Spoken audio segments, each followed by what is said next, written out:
Hi guys, this is विदुषी न्याती और मैं आज आपके सामने आई हूँ 14 मार्च 2023 का शिफ्ट 2 का पेपर लेके। और आज आप इसमें देख सकते हैं फर्स्ट क्वेश्चन आरसी है। आरसी में हम अपना टाइम ज्यादा वेस्ट नहीं करेंगे, जल्दी जल्दी से सारी चीजें सीखेंगे। और फर्स्ट क्वेश्चन आपका मैं देख मतलब 2 मिनट के लिए आप पॉज कर सकते हो। यहाँ पर सेकंड क्वेश्चन भी आप देख सकते हो। थर्ड क्वेश्चन आप देख सकते हो। Fourth question and last fifth question. Okay, so this was a normal DI. मैंने जल्दी जल्दी में बिना देखे टिक किया था, that's why that is an incorrect answer. So question number 6 देखो आप। In its formative years, which university had taken to the adopting multimedia instruction through Gyanvani and ज्ञान दर्शन? देखो, ज्ञानवाणी जो है वो आपके आया था, इसमें थोड़ा सा अपन चर्चा कर लेते हैं। ज्ञानवाणी आया था 2001 में, और ये होता है एफएम रेडियो। ओके। और ज्ञान दर्शन जो है वो आपके आया था 2003 में, यानी कि इन दोनों के बीच में +2 इयर्स का गैप था। क्लियर? तो अब ये क्वेश्चन पूछ रहा है कि ये जो दोनों है, ज्ञान वाणी और ज्ञान दर्शन, इनको कौन लेकर आया? तो इनको लेकर आया अपना इग्नू। इनको कौन लेकर आया? इग्नू। अब इग्नू कब आया? नेक्स्ट क्वेश्चन ये उठता है। इग्नू आया 2015 में आया था शायद इग्नू। ठीक है, ये आप थोड़ा सा चेक कर लेना अपने एंड पे। मुझे जहां तक लगता है 15 पे आया। सेंट्रल यूनिवर्सिटी है ये, इसीलिए न्यू दिल्ली में लोकेटेड है। और इसके ये अपने जो कोर्सेज हैं, बहुत सारे कोर्सेज हैं इसके। अंडर ग्रेजुएट भी है, पोस्ट ग्रेजुएट भी है, डिप्लोमा भी है और सर्टिफिकेट प्रोग्राम्स भी हैं। ठीक है, तो ज्ञानवाणी का मैंने बताया 2001 में आया। ज्ञान दर्शन जो है 24 आवर एजुकेशनल टीवी चैनल है। ज्ञान दर्शन क्या है? ज्ञान दर्शन जो है, जो हमें दर्शन देता है। दर्शन किस पे होते हैं? हमको टीवी पे होते हैं, तो टीवी चैनल। ठीक है, और ये 2004 में आया, सॉरी 2003 में आया था। ठीक है, और इसको कौन लेके आया? इग्नू लेके आया। बाकी बच्चे ऑप्शंस के बारे में थोड़ा सा नॉलेज ले लेते हैं। BR Ambedkar open university Hyderabad Telangana में है, और ये भी डिस्टेंस लर्नर्स के लिए बहुत ज्यादा हेल्पफुल है। रही बात कर्नाटका स्टेट ओपन यूनिवर्सिटी के लिए, ये भी एक डिस्टेंस लर्निंग है, और ये मैसूर कर्नाटका में है। और ये अंडर ग्रेजुएट, पोस्ट ग्रेजुएट और डिप्लोमा प्रोग्राम्स जो है वो ऑफर करती है। फिर आता है यशवंत राव छावन ओपन यूनिवर्सिटी। ये आपका नासिक में है, महाराष्ट्र में है। और ये art, commerce, science and professional streams के लिए सबसे ज्यादा फेमस है, यशवंत राव। इसका निमोनिक अपन कर सकते हैं यशवंत। यश, हम यशवान कब बन सकते हैं? हमको हमको यश कब मिल सकता है? जब हम आर्ट्स में, कॉमर्स में, साइंस में सबसे सबसे ऊंचे हो। ठीक है, तो इस तरीके से आप इसका निमोनिक बना सकते हैं। तो ये हमारा फर्स्ट क्वेश्चन डन है। नेक्स्ट क्वेश्चन हम देखते हैं फटाफट से। सेवेंथ क्वेश्चन देखते हैं। सेवेंथ क्वेश्चन पूछ रहा है the recommendations that no student should be allowed to specialize in teaching subject unless it he had BA BSc was made. अगर उन बच्चों को, जब तक कि वो एक मतलब BA BSc की डिग्री उनके पास हासिल नहीं हो जाती, तब तक वो बच्चों को नहीं पढ़ाना चाहिए। ठीक है, तो ये किसने कहा था? ये एजुकेशन कमीशन ने कहा था। अब इसका निमोनिक कैसे बताओगे? BA BSc क्या है? एजुकेशन से रिलेटेड है। तो फर्स्ट लेटर जो एजुकेशन है वही इसकी कमेटी है, एजुकेशन कमीशन। ये 1964 1966 पे आया था। और इसका पहला जो की रिकमेंडेशन था कि कोई भी मतलब इस तरीके से पढ़ाना नहीं चाहिए, उसको पहले पूरा पूरा नॉलेज BA BSc तक का लेना चाहिए, या फिर कोई भी बैचलर डिग्री का लेना चाहिए, उसके बाद ही उसको आगे बढ़ना चाहिए। ये उन्होंने कहा था एजुकेशन कमीशन ने। और रही बात इनकी दूसरी की टर्म्स, देखते हैं कि ये बहुत ही expressions of higher education, vocational education के बारे में इन्होंने बताया था। साइंटिफिक रिसर्च और डेवलपमेंट इन्होंने करी थी, और टीचर एजुकेशन और ट्रेनिंग इन्होंने दी थी। तो क्या क्या दिया था? वोकेशनल एजुकेशन, टीचर्स ट्रेनिंग, और साथ में साइंटिफिक रिसर्च। ठीक है, तो इसके लिए हम लिख सकते हैं कि vocational education, teachers training and scientific, VTS। Okay. Yashpal committee जो है 2009 में आई थी, और इन्होंने क्या किया कि इन्होंने करिकुलम डेवलपमेंट किया, पेडागोजी का करिकुलम जो है वो डेवलपमेंट किया यशपाल कमेटी ने। और नॉलेज कमीशन क्या होता है? नॉलेज कमीशन जो है 2005 में आया। देखो, यशपाल कब आया, यहाँ पे लिख देती हूँ वापस, 2009 में। अब आता है नेक्स्ट वाला, नॉलेज कमीशन। तो नॉलेज कमीशन कब आया? 2005 में आया। तो इसके अंदर क्या किया इन्होंने, improving the knowledge sector in India including education, research and innovation. फिर आता है थर्ड, एनआर सरकार कमेटी। कौन है ये एनआर सरकार कमेटी? इस पे ज्यादा ध्यान देने की जरूरत नहीं है, फिर भी मैं आपको बता देती हूँ। ऑफ यूजीसी की है ये एनआर सरकार committee, and the recommend to improve the quality of higher education. और एनआर सरकार जो यूजीसी की है, अगर यूजीसी की है तो उसका भी मेन मकसद क्या होगा कि आपकी जो क्वालिटी है हायर एजुकेशन की उसको आप डेवलप करो। ठीक है, तो ये इसका सेकंड वाला पॉइंट हो गया। अब क्वेश्चन नंबर 8 पे चलते हैं हम फटाफट से। The universities to reach global standards need sustained support for programs in research and development. तो जो इंडियन यूनिवर्सिटीज हैं उनको ग्लोबल स्टैंडर्ड्स तक पहुंचने के लिए बहुत अच्छे सपोर्ट प्रोग्राम्स चाहिए इन research and development. That is true, अगर उनको ऊंचाइयों तक जाना है तो ऑब्वियसली उनको अच्छा सपोर्ट प्रोग्राम चाहिए। सेकेंड पॉइंट देखो, the knowledge economy as envisaged by the knowledge commission does not need government involvement in higher education. जो नॉलेज इकोनॉमी है, क्या उनको गवर्नमेंट नहीं चाहिए?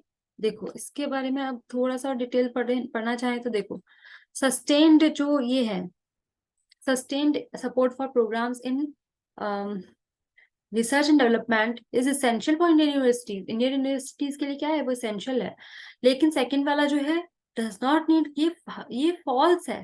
ठीक है, क्योंकि हमको गवर्नमेंट की जो है मदद जरूर चाहिए होती है। तो ये आपका यहाँ पर क्लियर हो गया। अगर मैं थोड़ी स्लो चल रही हूँ तो आप स्पीड को फटाफट फटाफट फास्ट मतलब मोड में देख सकते हो, अभी टाइम ज्यादा नहीं है हमारे पास इसलिए। It is said that in the early Vedic period women had equal rights to get any type of education. ऐसा कहा गया है कि पुराने जमाने में वुमेन को बहुत इक्वल राइट जो है वो दिया गया था इन किसी भी टाइप ऑफ एजुकेशन के लिए। बिल्कुल सही है। Or in the last phase of Vedic period, as there were no separate gurukuls for girls at the age of 12 years and above, they could not receive higher education. जो वैदिक period के last phase है वहां पर gurukuls separate नहीं थे। जो 12 साल की वुमेन है तो उनको हायर एजुकेशन नहीं मिल पाई थी, ये भी बात सच है। आप देख सकते हो यहाँ पे रिस्ट्रिक्ट हो गया था उनका आना जाना, या फिर उनके लिए कोई सेपरेट गुरुकुल्स नहीं था, और उनको बेसिक मतलब लिटरेसी तक ही वो रिजर्व थे, और हायर एजुकेशन जो था वो बॉयज कर लेते थे। ठीक है, इस तरीके से बात है इसके अंदर। आई होप आपको ये भी क्लियर है। अब क्वेश्चन नंबर 10 देखते हैं। Which among the following is based on passive learning. इनमें से कौन सा है जो कि पैसिव लर्निंग पे बेस्ड है? With where the child listen to teachers and follow directions from them. तो चाइल्ड जो है वो टीचर की सुनता है और उनसे अपना जो है मतलब उनसे डायरेक्शंस लेता है। तो that is known as conventional learning, right. Conventional learning क्या है? प्राइमरी सोर्स ऑफ नॉलेज है, और इसके अंदर जो है वो टीचर सेंटर्ड होता है मेनली। ठीक है, और इसके अंदर चाइल्ड जो है वो रोट मेमोराइजेशन पे ज्यादा फोकस करता है, और limited effectiveness in preparing, students को प्रिपेयर करने में बहुत कम उनको एफर्ट्स लगता है। कन्वेंशनल एक तरीके से ओल्ड मेथड कर लो, ओल्ड मेथड, राइट। और सिमिलरली इसका उल्टा है नॉन कन्वेंशनल मेथड। ये हमारा न्यू मेथड है, इसके अंदर हम स्टूडेंट्स को भी साथ लेके चलते हैं। आई होप इतना क्लियर हो गया होगा। तो यहाँ पर अगर अगर कभी बोले कि लर्नर्स जो हैं वो पैसिव है, मतलब एक्टिव नहीं है, एक्टिव का अपोजिट है पैसिव, तो वो क्या है? एक तरीके से कन्वेंशनल लर्निंग। ठीक है, फिर क्वेश्चन नंबर 11 पे आते हैं। अब देखो यहाँ पे, वाटर बॉर्न डिजीज किससे होती है? Water shade, water based, water related. देखो वाटर रिलेटेड जो है, वाटर बॉर्न डिजीज से आपको कोलेरा होता है। ठीक है, वाटर वॉश्ड से यहाँ पे बता रखा है ट्रैकोमा। वाटर बेस्ड जो है वो क्या है? स्काइटोस्मोसिस। और वाटर रिलेटेड क्या है? मलेरिया। इसका जो एक्सप्लेनेशन थोड़ा सा देखते हैं, एक सेकेंड। देखो यहाँ पर पूरा पूरा एक्सप्लेन कर रखा है।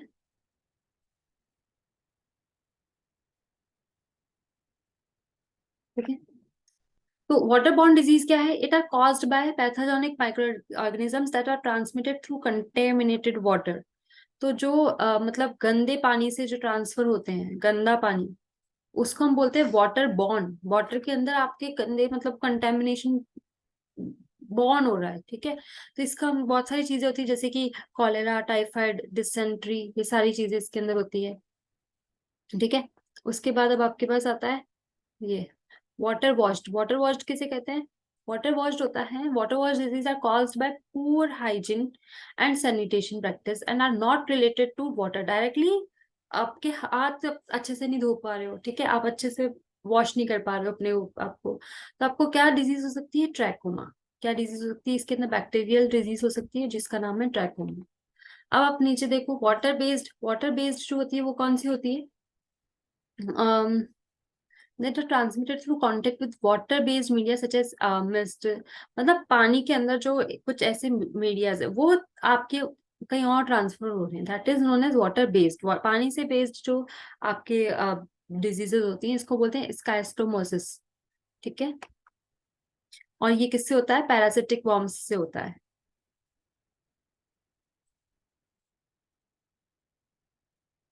वाटर रिलेटेड किसे कहते हैं? वाटर रिलेटेड मतलब होता है कि disease are caused by exposure to water, और वाटर रिलेटेड तो मलेरिया जो होता है वो आपका क्या है? पानी से। वैसे तो इंसेक्ट से है, ठीक है, वैसे तो किससे है? इंसेक्ट से है, लेकिन अ, जो जो पानी के अंदर इंसेक्ट्स पड़ होते हैं उसकी वजह से हमें क्या होता है? मलेरिया हो जाता है, ठीक है। तो ये आपका नेक्स्ट क्वेश्चन हो गया। 12th क्वेश्चन पढ़ते हैं। Official languages are for international solar alliances. Official languages जो है इंटरनेशनल सोलर अलायंसेस के लिए वो कौन कौन सी हैं? यहाँ पे हिंदी तो होगी सही, ऑब्वियसली, इंग्लिश, और यहाँ पर क्या है? फ्रेंच है, ठीक है। अब आईएसए के बारे में पढ़ लो तो आपको अच्छे से समझ में आ जाएगा। आईएसए जो है वो कब आया था? 2015 में आया था। और किसके द्वारा आया था? बाय इंडिया एंड फ्रांस के द्वारा आया था। इंडिया और फ्रांस के द्वारा आया था, ठीक है। अब ये क्या है? It is to promote solar energy and to increase cooperation among countries. ISA का मेन मकसद क्या है? कि वो सोलर एनर्जी को क्या करे? इम्प्रूव करे। और ऑफिशियल इसके लैंग्वेजेस हैं इंग्लिश और French. It is an official language of ISA, ठीक है। तो ये आपका सही आंसर है। और इसकी जो मेन ऑफिशियल लैंग्वेजेस है वो हिंदी, इंग्लिश और फ्रेंच है, इतना सा याद रखना। और आईएसए कब आया? 2015 में आया। और इसका क्या मेन ऑब्जेक्टिव है? कि ज्यादा से ज्यादा सोलर एनर्जीज को वो यूज करे, ठीक है। अब यहाँ पे MDG was to be set achieve by 2030। क्या एमडीजी जो है 2030 तक अचीव होना चाहिए? नहीं, एमडीजी को कब तक अचीव करना था? 2015 तक। एक इसका कोट है, देखो, 2000 मिलेनियम आ गया, ठीक है। तो ये 2000 में स्टार्ट हुआ था एमडीजी, और 15 साल तक के लिए था, तो 2015। तो ये भाई यहाँ पर तो बिल्कुल गलत हो गया। और एसडीजी तो इसके भी बाद आया था। एसडीजी आया ही 2015 में था, और ये चलेगा 2030 तक, ठीक है। तो आई थिंक सो ये दोनों ही आपके अ, हो गया। ये 17 गोल्स हैं, उसके अंदर कितने गोल्स है? 8 गोल्स है, ठीक है। इसकी लिस्ट आप और भी जैसे यूट्यूब चैनल्स हैं उसमें ट्रिक्स के साथ आपको बताई गई है, तो आप वहां से रेफर कर सकते हो और भी चीजें, ठीक है। 14th क्वेश्चन, ओजोन लेयर क्या है? ओजोन लेयर कहाँ पर है? तो ओजोन लेयर जो है वो हमारी स्ट्रेटोस्फेयर में है। अब स्ट्रेटोस्फेयर का क्या मतलब है?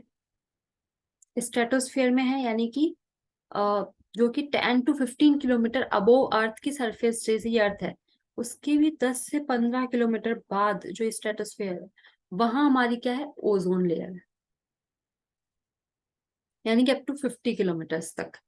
तो ये ओजोन लेयर हो गया in protecting life on from harmful ultra violation radiation. लेकिन इस ओजोन लेयर में बहुत सारा होल बड़ा होता जा रहा है, जिसकी वजह से वो हार्मफुल रेडिएशन जो है वो हमारे अर्थ में पूरा डायरेक्ट अंदर कांटेक्ट में आ रही है, ठीक है।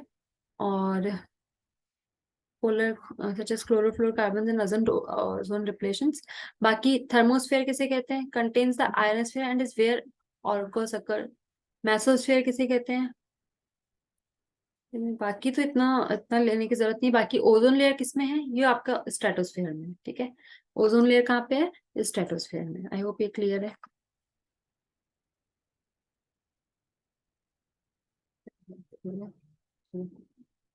15th क्वेश्चन करते हैं।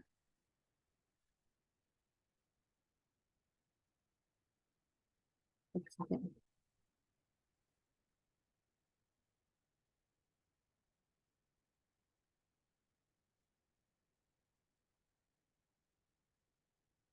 ओके, कोई बात नहीं। So wind energy has high energy density. क्या विंड एनर्जी के पास हाई एनर्जी डेंसिटी है? तो ये इनकरेक्ट है। क्यों इनकरेक्ट है? क्योंकि wind energy is lower energy density, ठीक है, compare to other sources of renewable energy such as solar और हाइड्रो इलेक्ट्रिक पावर। और wind energy has a lower energy density as wind turbines capture only a small fraction of wind's kinetic energy, जबकि solar और hydroelectric power जो है वो generate more energy per unit area. तो wind energy के पास क्या हाई एनर्जी डेंसिटी है? नहीं, उसके पास क्या है? लो एनर्जी डेंसिटी है। तो हाई किसके पास है? हाई है आपके पास सोलर या फिर हाइड्रो इलेक्ट्रिक, जो हाइड्रो इलेक्ट्रिक पावर्स हैं उनके पास, आपके पास आपकी मतलब हाई डेंसिटी है, राइट। विंड एनर्जी जो है is an intermittent of source of energy. क्या इंटरमिटेंट सोर्स ऑफ एनर्जी है? तो इसको देखो आप।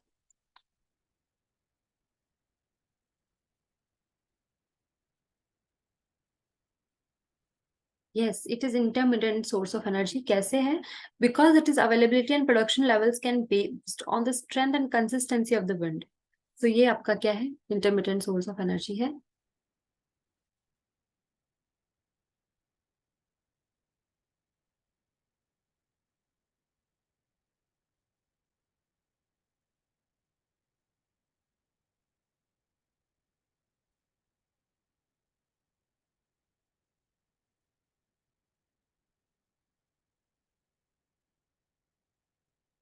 ठीक है। Two binary two binary are added is given below.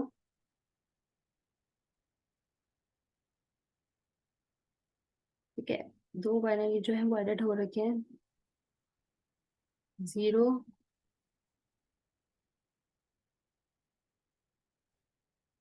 यहाँ पे आपको दो बाइनरी जो है एडिशन इज सिमिलर टू, आपके बाइनरी एडिशन के।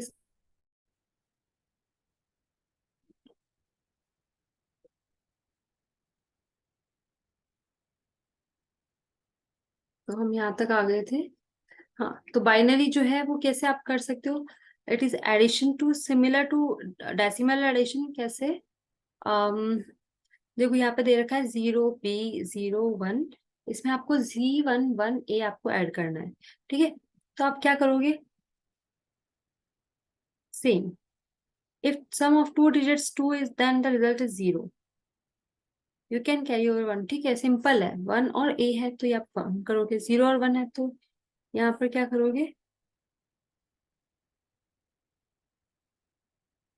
यहाँ पर आपने B की जगह क्या ले लिया? सब जगह 1 ले लिया। B की जगह तो आपने 1 ले लिया, और यहाँ पे C की जगह क्या ले लिया? 0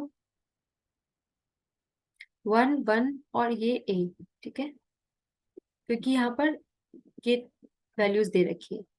तो 1 यहाँ पे 0 दे दिया, ठीक है। 1 और 0 क्या होता है? 1। 0 और 1 1, 1 और 1 2 होता है, लेकिन आप क्या करोगे? इसको 0 बना दोगे, क्योंकि यहाँ पे देखो 2 होता है, तो इसको 0 बना दो और जो कैरी है वो ऊपर ले जाओ। तो 1 ये क्या होता है? ये 1 0 डबल 1, ठीक है। तो ये इतनी सी चीज थी,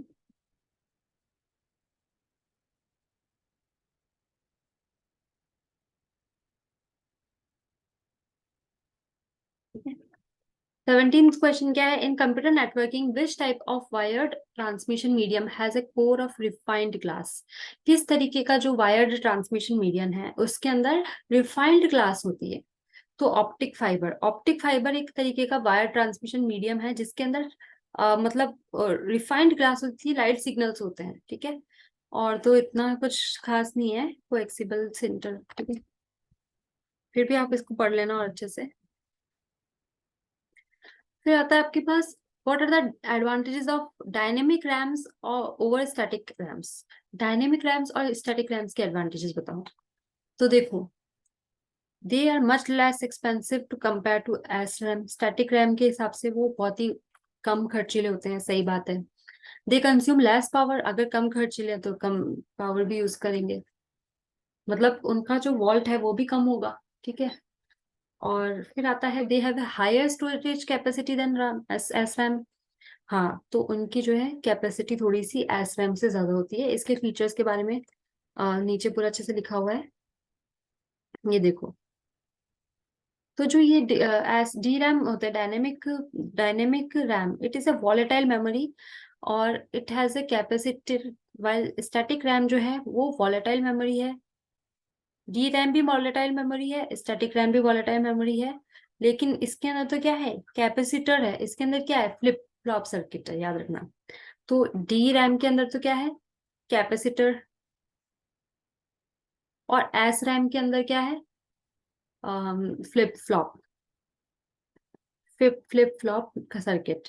तो इसकी जो कॉस्ट है वो बहुत लेस एक्सपेंसिव है, ये थोड़ा ज्यादा एक्सपेंसिव है। पावर कंजम्पशन जो है, लेस पावर कंज्यूम करता है, ये कंज्यूम करता है मोर पावर। इसकी जो स्टोरेज कैपेसिटी है वो हायर है और इसकी थोड़ी सी लोअर है। और इसकी जो स्पीड है वो, मतलब थोड़ी सी स्पीड क्या है, access time, faster access time, इसका थोड़ा सा स्लो है लेकिन उसका फास्ट है। तो इस हिसाब से आप समझा, मतलब बना सकते हो इस क्वेश्चन को। अब आप देखो, डी रैम जो है वो क्या है, लेस एक्सपेंसिव है, हाँ है। एस रैम से लेस पावर होती है, हाँ है। क्या इसकी स्टोरेज हाई होती है? तो अब यहाँ कंफ्यूज मत होना, यहाँ पे भी आपको ऐसा दिखाने की कोशिश करेगा कि एस रैम की स्टोरेज हाई होती है, लेकिन नहीं, ऐसा नहीं होता है। ये जो स्टोरेज है किसकी ज्यादा हाई होती है, डायनेमिक रैम की होती, ठीक है। अब 19 क्वेश्चन पे आते हैं। क्या chatbot is an example of digital intelligence? क्या ये चैटबॉट जो है डिजिटल इंटेलिजेंस का एग्जांपल है? हाँ है। और Amazon's Alexa and Apple Siri are examples of artificial intelligence? Yes. Chatbot जो है वो डिजिटल डेटा है, एल्गोरिथम्स होते हैं इसके अंदर, इसलिए डिजिटल इंटेलिजेंस, और वो आर्टिफिशियल इंटेलिजेंस, ठीक है। फिर आता है अपना 19th क्वेश्चन, ये 20th क्वेश्चन।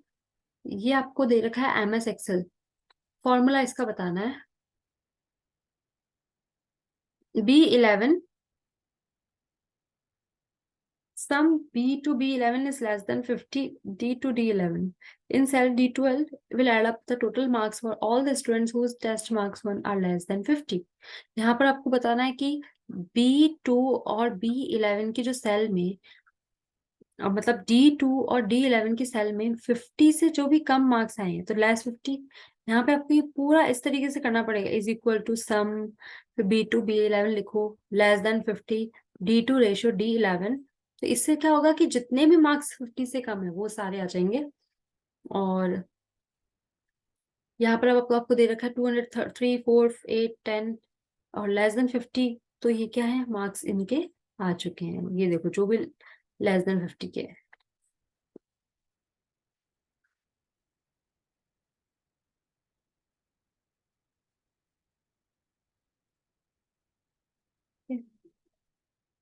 तो 21 देखो, in which type of the influence the middle term is both positively and negatively related to the major term as per classical?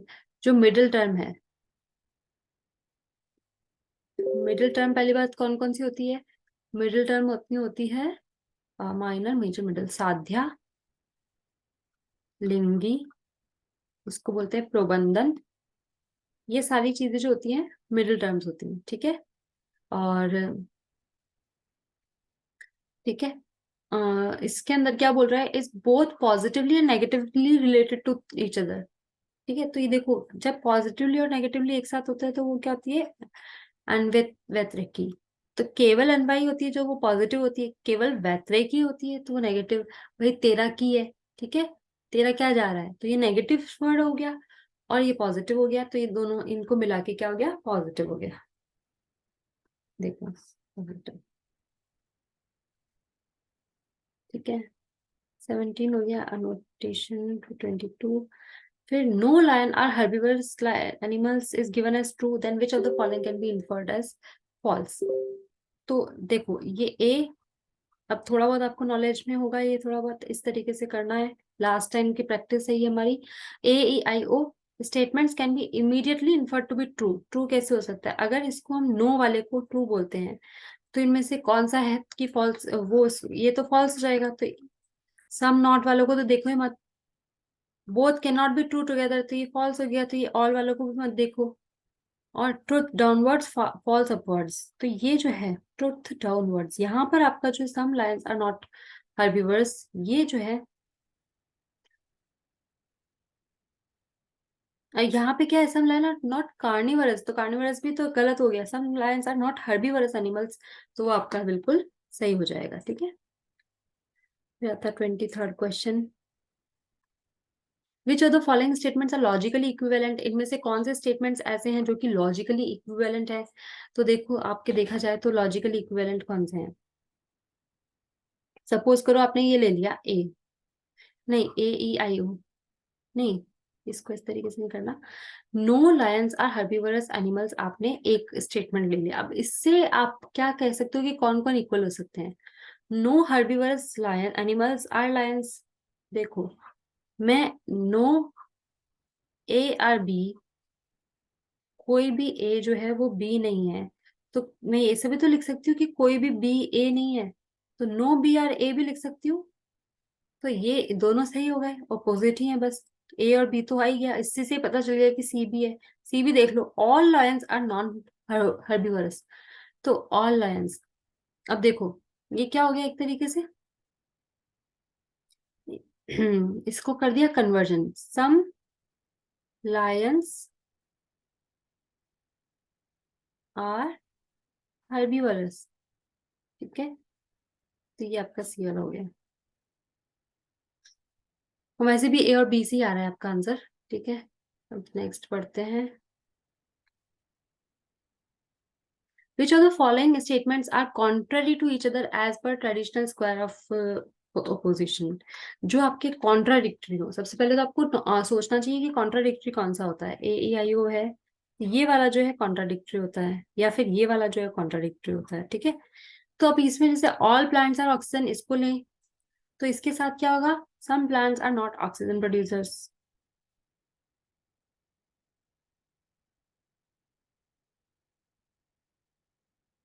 जो कॉन्ट्ररी पूछा है, नॉट कॉन्ट्राडिक्टरी, ठीक है। तो कॉन्ट्ररी में क्या आएगा, ए ई, ये ए ई वाला है, यानी कि ए, और ई यानी कि टी वाला, ठीक है।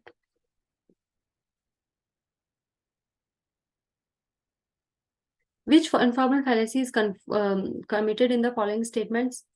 A famous Shantanu says ABC toothpaste boosts our immunity. Therefore, you must buy ABC toothpaste. बहुत फेमस पर्सन ने कह दिया तो हमको ABC टूथपेस्ट ही खरीदना चाहिए। तो ये क्या, इनअप्रोप्रिएट ऑथोरिटी है। क्यों ऐसा, जस्ट बिकॉज एक फेमस पर्सन ने ऐसा बोल दिया, इसका मतलब ये नहीं कि वो हमारे लिए अच्छा हो, हमारे लिए मतलब हमारी इम्यूनिटी को बूस्ट करता हो, राइट। तो ये गलत है। अपील टू इग्नोरेंस क्या होता है, यूज और lack of evidence as evidence for a claim. Red herring, introducing an irrelevant topic. Original issue से आप उसको भड़काने के लिए उसको कोई दूसरा ही रूप धारण कर लेते हो, ठीक है। स्ट्रॉ मैन, इसका सबसे अच्छा एग्जाम्पल है रेड हेरिंग का, कि एक बच्चा था, उसको क्या हमेशा काऊ के ऊपर निबंध लिखना होता है। काऊ के ऊपर, गाय, गाय हमारी माता है, गाय के 4 पैर हैं, गाय जो है वो हमें दूध देती है, ठीक है। और हमेशा काऊ के ऊपर। लेकिन क्या होता है फिर वो, एक दिन उसकी टीचर को आया गुस्सा, उन्होंने कहा हवा महल के ऊपर निबंध लिखो। अब उन्होंने क्या, उस बच्चे ने क्या किया, हवा महल जयपुर में है, और हवा महल के पास में एक डेयरी है, डेयरी पे गाय का दूध मिलता है, और गाय हमारी माता है। तो वो काऊ, हवा महल का तो छोड़ दिया उसने, वापस किस पे आ गया, काऊ पे। तो ये रेड हेरिंग वाली सबसे अच्छी एग्जांपल है इसकी। स्ट्रॉ मैन क्या होता है कि misrepresenting someone's argument to make it easier to attack, कि सब किसी और के आर्ग्यूमेंट को आप क्या कर रहे हो, अपनी अपनी तरफ ले रहे हो, ताकि आपको आर्ग्यू करना थोड़ा सा आसान हो जाए। 25 हो गया। 26, the ratio between selling price and cost price of article is this, find the ratio between profit and cost price। देखो सेल प्राइस का रेशियो क्या है, 5:3। प्रॉफिट क्या होता है, sale price minus cost price. आपको प्रॉफिट तभी होगा ना जब आपकी सेलिंग प्राइस में से कॉस्ट प्राइस आपने माइनस कर दी। अब हमने सेल क्या ले लिया, 5x ले लिया, और कॉस्ट क्या ले लिया, 3x ले लिया। यहाँ पर पुट कर लो 5x माइनस 3x, तो आपका प्रॉफिट कितना हो गया, 2x। अब इस प्रॉफिट को और कॉस्ट प्राइस को ले लो रेशियो में, प्रॉफिट रेशियो कॉस्ट प्राइस, तो 2x रेशियो, सीपी कितना है, 3x। एक्स एक्स कैंसिल कर लो तो बचा क्या, 2:3। ठीक है, इजी क्वेश्चन था। बस आपको ये याद रखना है कि प्रॉफिट कैसा आएगा, एसपी माइनस सीपी से। A sum of money deposited in a bank at a simple interest of this rupees and find the rate of interest। आपको rate of interest find out करना है। तो आप इसमें ऐसे भी कर सकते हो direct, in 5 years rate is equal to 5680 in 7 years multiply by rate। ये दोनों इक्वल है ना, ठीक है, 10 से 10 कैंसिल,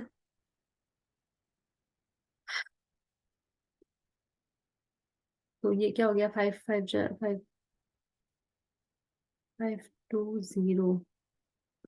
मल्टीप्लाई बाय 5, और इधर क्या है 568 मल्टीप्लाई बाय 7।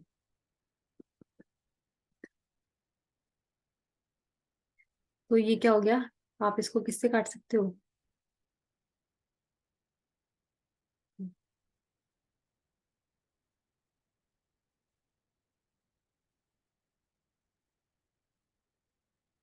4 से काट सकते हो, 4 4 1 2 4 3 12 0, 4 4 1 6 4 4 16 4 2 8, फिर 2 6 12 1 0 2 5 10 2 7 14 2 1 2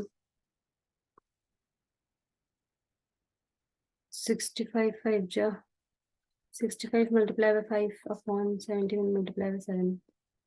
तो ये देखो आपका 6% आना चाहिए।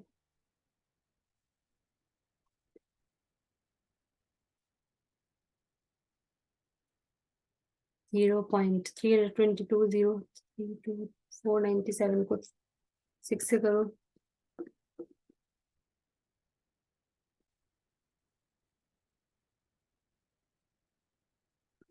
2982 आता है, तो इसका मतलब 6 लगभग लगभग 6 आ रहा है, तो इसलिए ये 6% हो गया। इसमें देखते क्या हो रहा है।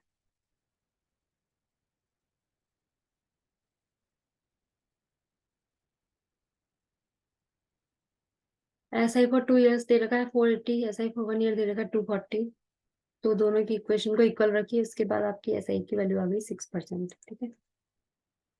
यहाँ पर अब आपको सीरीज है, सीरीज हमें आपको देखना है कि 1 4, देखो यहाँ पे 1473 है, तो हमेशा 3 3 ऐड हो रहे हैं हर जगह, फिर धीरे धीरे 9 हो गया, एक दो बार तो 3 हो गया, फिर एक बार 6 हो गया, एक बार 9 हो गया, एक बार 15 हो गया, फिर देखो 3 + 3, यहाँ पर तो 3, फिर 3 + 3 6, फिर 3 + 6 9, 6 + 9 ये, 9 + 15, 3 + 15 फिर ये, तो कितना हो गया 163 हो गया। तो ये आपका करेक्ट है।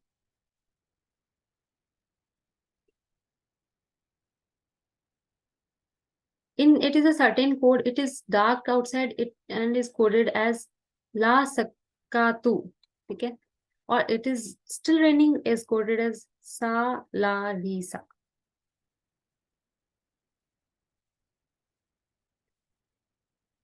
ठीक है। तो अब आपको हेवनली हेवनली आउटसाइड इसको कैसे बताना है, तो डार्क और हेवनली के हिसाब से ये बता सकते हो। अब आप 30 क्वेश्चन, आज के लिए हम 30 क्वेश्चन ही करेंगे।